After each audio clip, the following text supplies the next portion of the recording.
Retirement is finally here. No more schedules, no more alarm clocks. But what to do now? Too much structure feels really stifling. We just got away from that.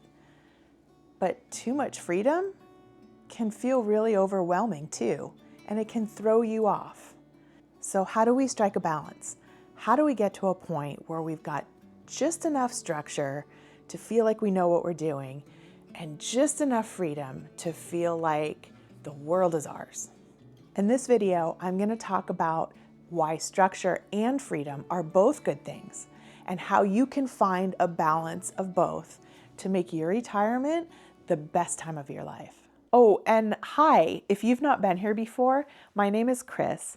I am 57 years old, I'm retired, and I make videos about retirement and midlife and living life on purpose. If you have been here before, welcome back. I so appreciate you coming back for another chat. And so let's get into it. When you first retire, that initial sense of freedom is absolutely exhilarating. No schedules, no alarm clocks, nobody else's agenda that's dominating your day. You can do whatever you want, whenever you want, however you want. After a while though, that can really start to feel a little nebulous. It can be a little discombobulating, and it might even feel aimless. The trick is, once you've gone through that initial decompression period where you are learning to relax, which is really important, please don't skip that part. Allow yourself the freedom to not even have to think about how you're going to structure your retirement. Just be. But after a while, you get to the point where you start really thinking about what your life is going to be like. What do you want out of your life now that you have all of this time on your hands and nobody else to tell you how to use that time? How much structure do you really want in your retirement? There is a way to find both. There is a way to find the balance that's just right for you. And here's the key. What's right for you is not what's right for me. And so I'm going to tell you about how I went about structuring that balance as an example. This is not meant to be a here's how you should do it. It's just to let you know how I've thought about it and how I have ebbed and flowed during my last 5 years of retirement to find that sweet spot. And here's another trick. The sweet spot is what works for you today, and that might be very different than what works for you in the future. So don't ever stop thinking about, is this working for me? Always be asking yourself, is this how I want it to be? What should I be doing different? Maybe I'll try something new.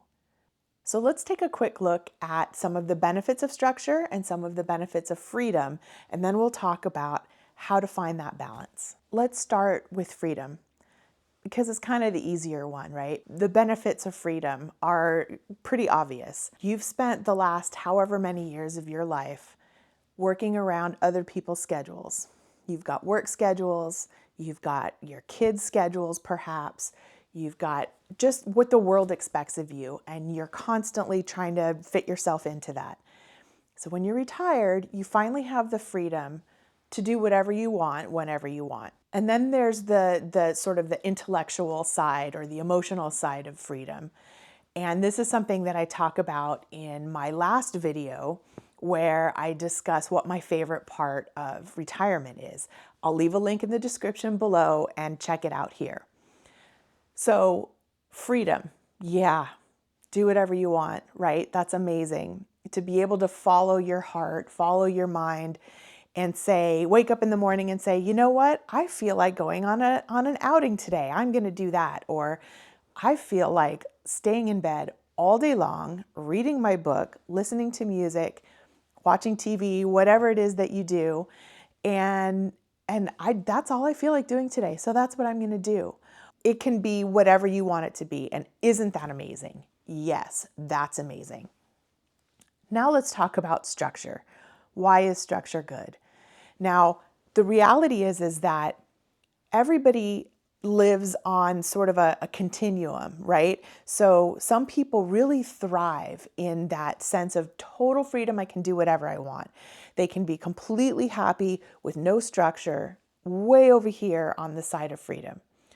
And then there are other people who are way over here on the side of structure.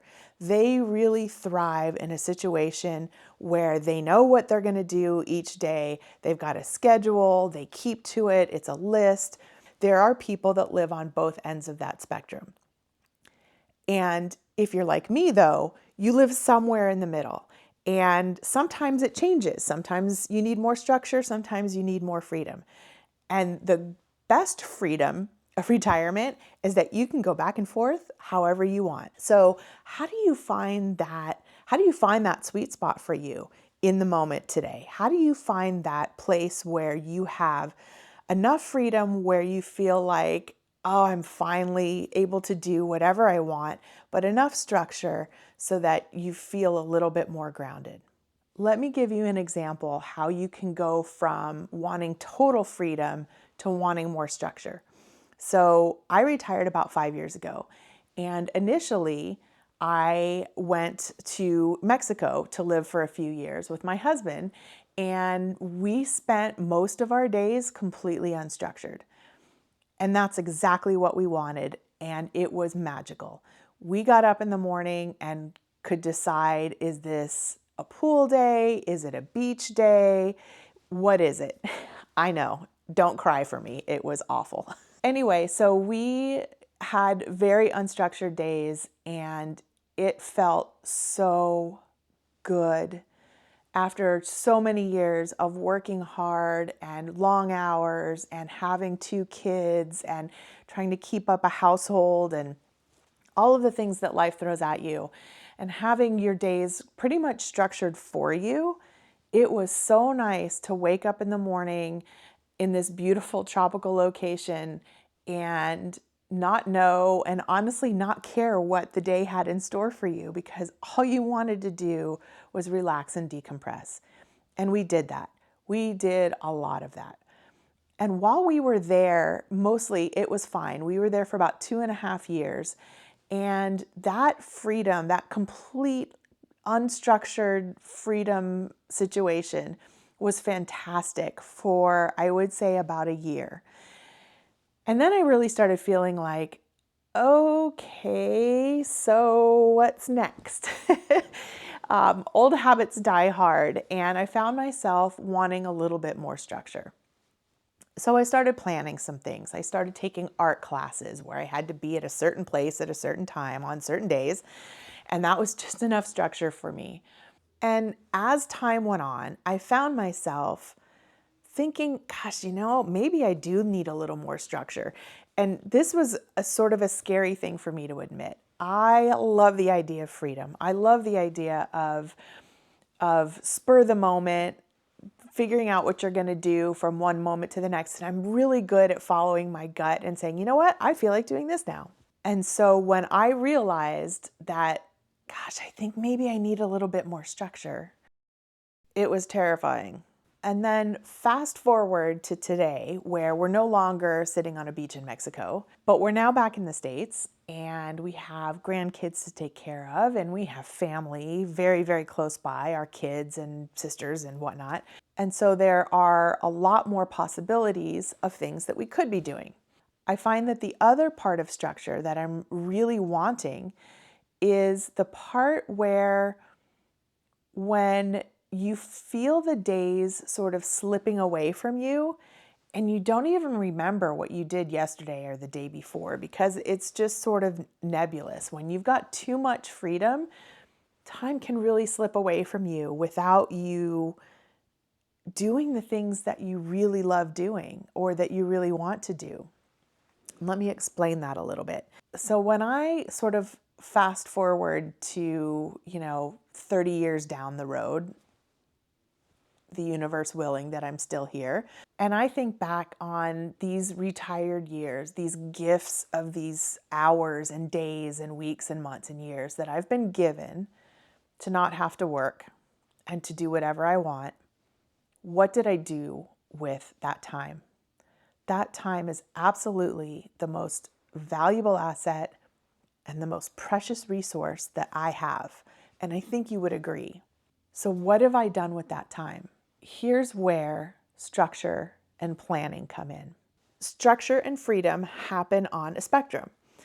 And while I could never do a completely structured life willingly, I absolutely feel like if I don't put some planning and some structure in place for myself, I will never get done the things that I want to get done during this time of my life. So let's talk about how to balance, how to make sure that I'm still getting all the benefits of all the freedom that I want, but also put a little bit of structure in place for me. And the first step, I think, is to start with not think about it as structure, but think about routines. What are the routines that you enjoy doing? Do you have routines? And I don't mean, day-long routines. I mean when your eyes open in the morning, what is the very first thing that you do? Think about it this way. If you could craft your perfect day, moment to moment to moment, how would you craft that? Write it down, really. Like, think about what you would like your day to look like. And then look at it and say, are there pieces of that I can create routines around so that I make sure that I get these pieces that I love so much in every single day? So think about the parts of your day where you can create a routine, or maybe you've already got routines that you love. If you already love it, you've already got it, it's great, stick to it. Keep doing that. Another way that you can add a little bit of structure to your life is to think about the things that you want to achieve. And I kind of hesitated there using the word achieve because that sounds, very sort of hustle culture, and we're retired. Like, we don't need to achieve anything if we don't want to. So, but think about the things that you would like to do, some goals that you might be able to set for yourself. So you pick an activity that's going to get you closer to your goal and you schedule that in for the week. Now, when I say schedule, I don't mean, I have to do this on Wednesday at 10 o'clock in the morning. Maybe it's on Wednesday I'm going to do this. It doesn't have to be super specific unless you want it to be. Another strategy for achieving a little bit more structure in an otherwise unstructured retirement life is to use time blocking.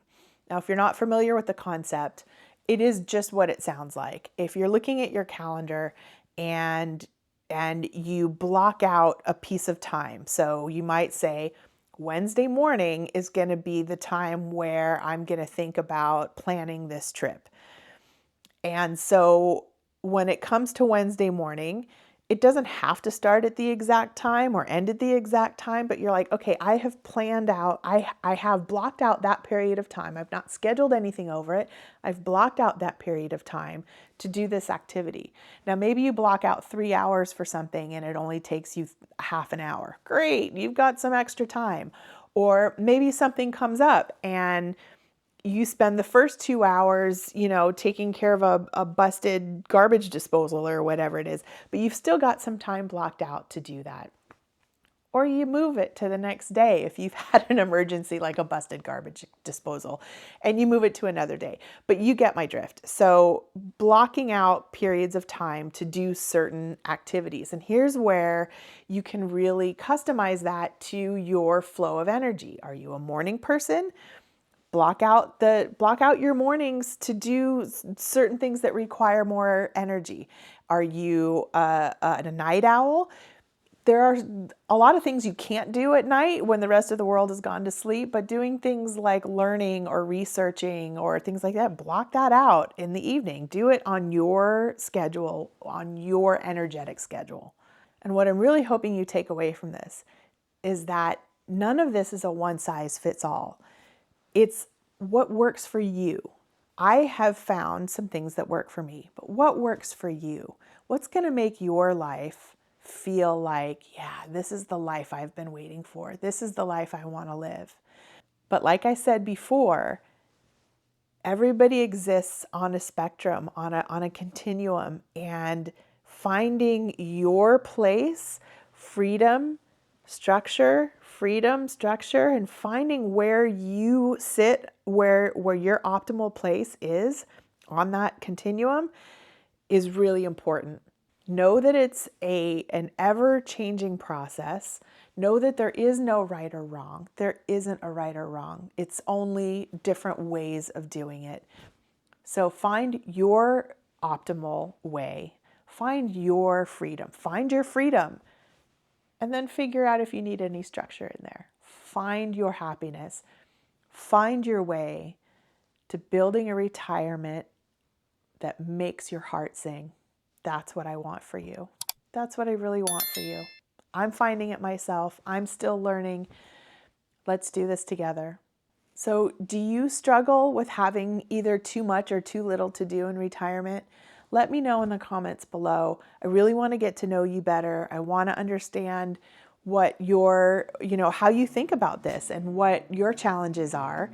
And maybe that's going to spark some more conversation or maybe another video. I appreciate you being here. I do. Thank you for being here. If you haven't already, do all the different things, and I'll see you next time.